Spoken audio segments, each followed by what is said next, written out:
विमर्श में आपका स्वागत है। आज हम एक बहुत ही आप कह सकते हैं बुनियादी सवाल पर बात करेंगे। किसी देश की तरक्की को मापने का सबसे अच्छा तरीका क्या है? जब हम कहते हैं कि कोई देश विकास कर रहा है तो इसका असल में मतलब क्या होता है? और यही आज हमारी चर्चा का केंद्र है। क्या हमें अब भी सकल घरेलू उत्पाद यानी जीडीपी को ही आर्थिक सफलता का सबसे बड़ा पैमाना मानना चाहिए, या फिर इसकी अपनी सीमाएं इतनी ज्यादा हैं कि अब हमें मानव विकास और लोगों की खुशहाली जैसे दूसरे पैमानों पर ध्यान देने की जरूरत है? ये बहस अर्थशास्त्र की उन गहराइयों को छूती है जिन पर सालों से चर्चा होती आई है। बिल्कुल। और मैं इस पक्ष में हूं कि तमाम आलोचनाओं के बावजूद जीडीपी आज भी आर्थिक प्रदर्शन को समझने का सबसे मजबूत, भरोसेमंद और प्रैक्टिकल तरीका है। और मेरा नजरिया इससे बिल्कुल अलग है। मेरा मानना है कि जीडीपी एक पुराना और अधूरा पैमाना है जो असलियत की गलत तस्वीर दिखाता है। यह हमें बताता है कि अर्थव्यवस्था कितनी बड़ी है, लेकिन ये नहीं बताता कि वो कितनी अच्छी है। तो चलिए मैं अपनी बात रखता हूं। देखिए, जीडीपी की सबसे बड़ी खूबी इसकी सादगी और स्पष्टता है। ये हमें एक सीधा साधा नंबर देता है, एक साल में देश के अंदर बने हुए सारे सामान और सेवाओं की कुल कीमत। अगर आपको किसी देश के अर्थव्यवस्था का एक तरह से सालाना प्राइस टैग लगाना हो तो वो जीडीपी है।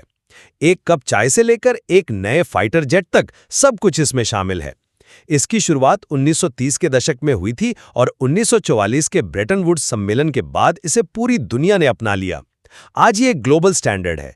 इसी वजह से हम भारत की अर्थव्यवस्था की तुलना चीन या अमेरिका से कर पाते हैं। ये कोई हवाई बात नहीं है, ये एक ठोस आंकड़ा है जिस पर सरकारें अपनी नीतियां बनाती हैं, कंपनियां निवेश के फैसले लेती हैं और अंतर्राष्ट्रीय संस्थाएं मदद तय करती हैं। भारत में केंद्रीय सांख्यिकी कार्यालय यानी सीएसओ जैसी संस्थाएं हैं जो इसे पूरी पारदर्शिता से गिनती हैं। संक्षेप में ये वो नींव है जिस पर आधुनिक अर्थशास्त्र खड़ा है। मैं आपकी बात समझती हूँ कि ये एक मानकीकृत तरीका है, लेकिन मेरी बुनियादी दिक्कत इसकी सोच से ही है। जीडीपी सिर्फ ये गिनता है कि कितना सामान बना, ये नहीं देखता कि क्या बना और उसका समाज पर क्या असर पड़ा। एक उदाहरण से समझिए। मान लीजिए किसी देश में प्रदूषण बहुत बढ़ जाता है। इसके चलते ज्यादा लोग बीमार पड़ते हैं, अस्पतालों के बिल बढ़ते हैं और दवाइयों की बिक्री तेजी से बढ़ जाती है।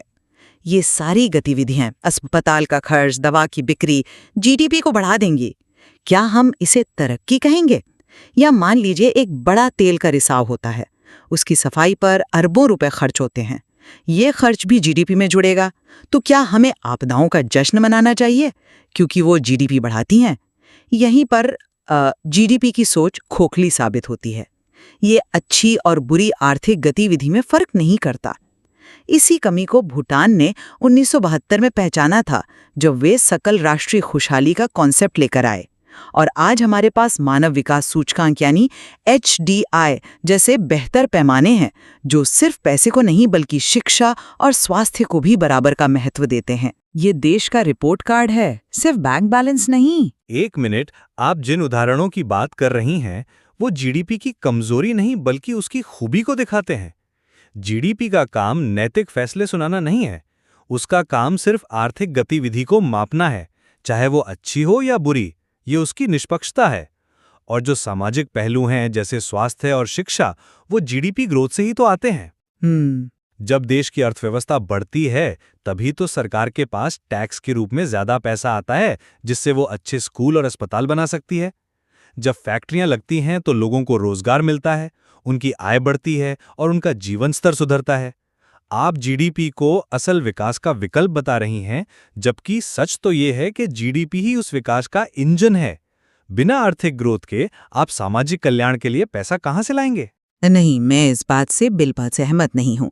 ये सोच बहुत पुरानी हो चुकी है कि जीडीपी बढ़ेगी तो उसका फायदा छनकर नीचे तक अपने आप पहुंच जाएगा। ऐसा होता नहीं है। हम कई देशों में देखते हैं कि जीडीपी के आंकड़े तो आसमान छू रहे होते हैं, लेकिन सारी दौलत कुछ गिने चुने लोगों या शहरों में सिमट कर रह जाती है। अगर देश की तरक्की का मतलब ये है कि अमीरों के लिए और ऊंची इमारतें बने और गरीबों के लिए झुग्गियां, तो ये कैसा विकास है? जीडीपी हमें आय की असमानता के बारे में कुछ नहीं बताता। हो सकता है जीडीपी 7% की दर से बढ़ रहा हो, लेकिन एक आम मजदूर की दिहाड़ी पिछले 5 साल से वहीं की वहीं हो। उसके लिए इस 7% का क्या मतलब है? और एक बात और, आज हम ज्ञान पर आधारित अर्थव्यवस्था में जी रहे हैं। आज की सबसे बड़ी कंपनियां तेल या स्टील नहीं बनाती, वो सॉफ्टवेयर, आइडियाज और इनोवेशन बनाती हैं। सकल घरेलू ज्ञान उत्पाद यानी जीडीकेपी जैसी नई अवधारणाएं इसी बात पर जोर देती हैं कि आज की तरक्की का पैमाना ये होना चाहिए कि देश कितना नया ज्ञान और इनोवेशन पैदा कर रहा है। जीडीपी तो 20वीं सदी का एक औद्योगिक पैमाना है जो 21वीं सदी की हकीकत को पकड़ ही नहीं पा रहा है। ठीक है, मैं ज्ञान और इनोवेशन के महत्व को समझता हूं, लेकिन यहाँ एक व्यवहारिक सवाल उठता है। आप जिन चीजों की बात कर रही हैं, खुशहाली, ज्ञान, पर्यावरणीय स्थिरता, इनको आप नापेंगे कैसे? मुझे एक नंबर दीजिए। आप किसी की खुशी को कैसे माप सकते हैं? जो चीज मेरे लिए खुशी है वो शायद आपके लिए ना हो। जीडीपी का सबसे बड़ा फायदा यही है कि यह वस्तुनिष्ठ है। इसकी गणना की एक तय विधि है जिसे पूरी दुनिया मानती है। अगर हम जीडीपी को छोड़कर इन व्यक्तिपरक चीजों पर नीतियां बनाने लगे तो क्या होगा? क्या वित्त मंत्री बजट इस आधार पर बनाएगा कि पिछले साल देश के लोग कितने खुश थे? ये तो पूरी तरह से अव्यावहारिक है। एक ठोस, तुलनीय और मानकीकृत पैमाने के बिना पूरी वैश्विक आर्थिक व्यवस्था अटक जाएगी। हम ठोस आंकड़ों को छोड़कर भावनाओं पर नीतियां नहीं बना सकते। किसी चीज को मापना मुश्किल है, इसका ये मतलब नहीं कि वो महत्वपूर्ण नहीं है।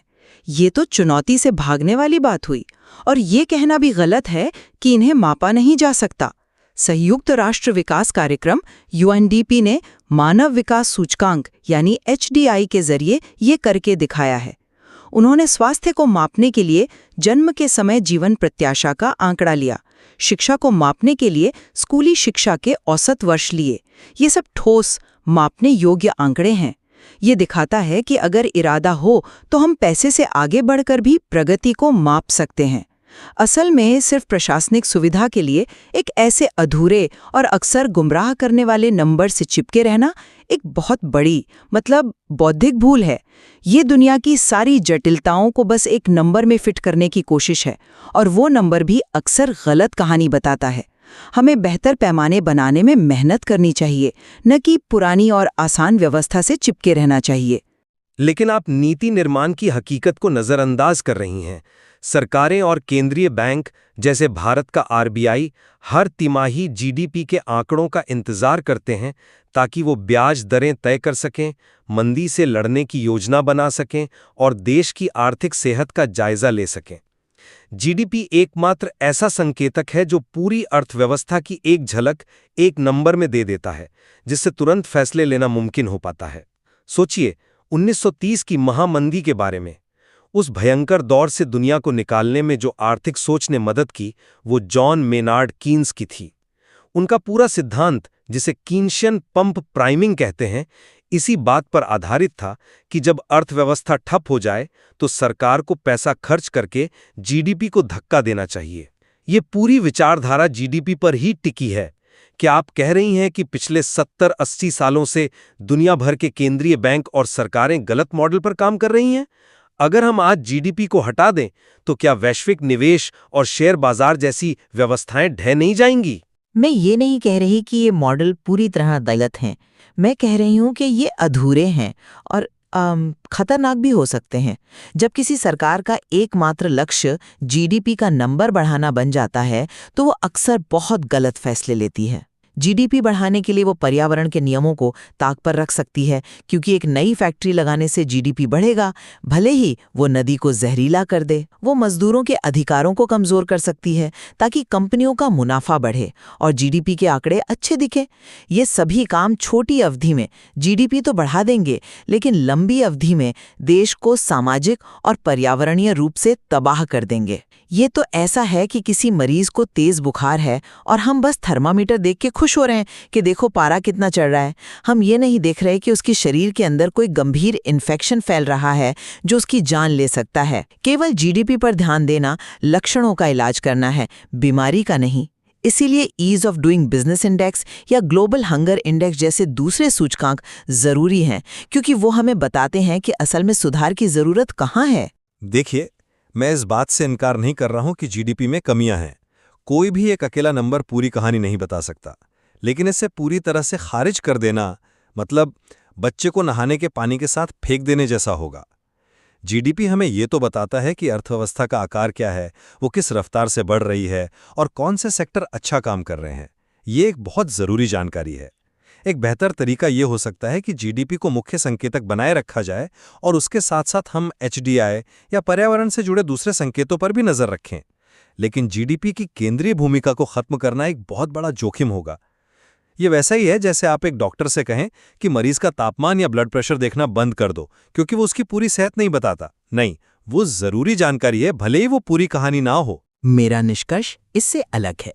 मेरा मानना है कि अब समय आ गया है कि हम इस जोखिम को उठाएं, क्योंकि जीडीपी पर टिके रहना उससे भी बड़ा जोखिम है। 21वीं सदी की चुनौतियां जैसे जलवायु परिवर्तन, संसाधनों की कमी और बढ़ती असमानता इतनी बड़ी हैं कि हम उन्हें नज़रअंदाज नहीं कर सकते। और जीडीपी न केवल इन समस्याओं को नज़रअंदाज करता है, बल्कि कई बार उन्हें बढ़ाने में मदद भी करता है। हमें तरक्की को मापने के लिए एक ऐसे नए नज़रिए की सख्त ज़रूरत है जो इंसान और इस धरती की भलाई को सबसे ऊपर रखे, न कि सिर्फ उत्पादन और खपत को, क्योंकि अंत में हम उसी चीज़ को महत्व देते हैं जिसे हम मापते हैं। जब तक हम सिर्फ पैसे को मापते रहेंगे, तब तक समाज में पैसा ही सबसे महत्वपूर्ण बना रहेगा।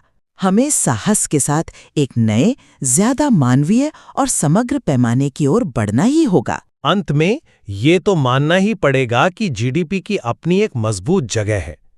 ये एक आर्थिक एक्सरे की तरह है। ये आपको हर छोटी-मोटी खरोच के बारे में नहीं बताएगा, लेकिन ये आपको बता सकता है कि कोई हड्डी टूटी है या नहीं।